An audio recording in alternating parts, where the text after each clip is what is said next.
की तरफ से सलाम अकीदत और सलाम तहियत वगैरह पेश करता हूँ शोहदा के। ये शहीद परवर कौम करबला से लेके आज तक शहादतों पे शहादत देती आई हैं।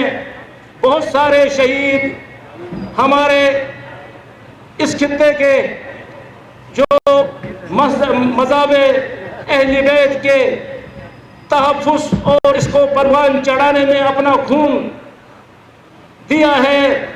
कुछ ऐसे शहीद हैं जिन्होंने ममलिकत पाकिस्तान को इस्तेहकाम दिलाने के लिए, मुल्क अजीज पाकिस्तान को बचाने के लिए सरहदों पे अपनी शहादत पेश की है।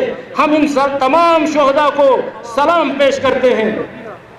सामीन कराम, शोहदा की तकरीम के अनुमान से ये तकरीम मुनक्किद हुई है। तकरीम शोहदा असल में यही इनका मकसद यही है कि उनको कहते हैं कि शहीद की जो हयात है, उन्होंने इस कौम को हयात बख्शा है अपना खून देके, अपना मुस्तकबिल कुर्बान करके। अब इनका मिशन को जिंदा रखना हमारी जिम्मेदारी है। आए आज हम सब मिलकर ऐद करें कि हम शोहदा के मिशन को पाए तकमील तक पहुंचाएं। इसके अलावा बहुत सारे ऐसे मामलात हैं मिल्लत तशय्युअ के लिए, हो सकता है फिर हमें अपनी जानें कुर्बान करनी पड़े।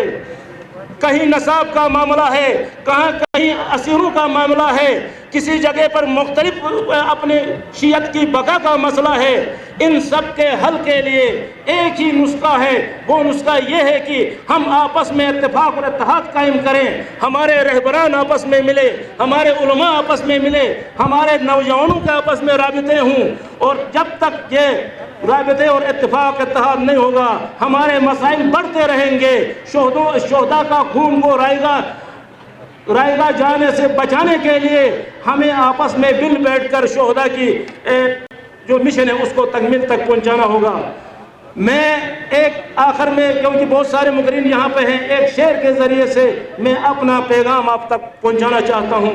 जोश मिली आबादी का शेर है, एक कौम वही फिर है तबाही का ज़माना, इस्लाम है फिर तीर हवा जिसका निशाना, क्यों चुप है इसी शान से फिर छेड़ तराना, तारीख में रह जाएगा मर्दों का फसाना, मिटते हुए इस्लाम का फिर नाम जली हो, लाजिम है कि हर शख्स हुसैन इब्न अली हो। वस्सलाम।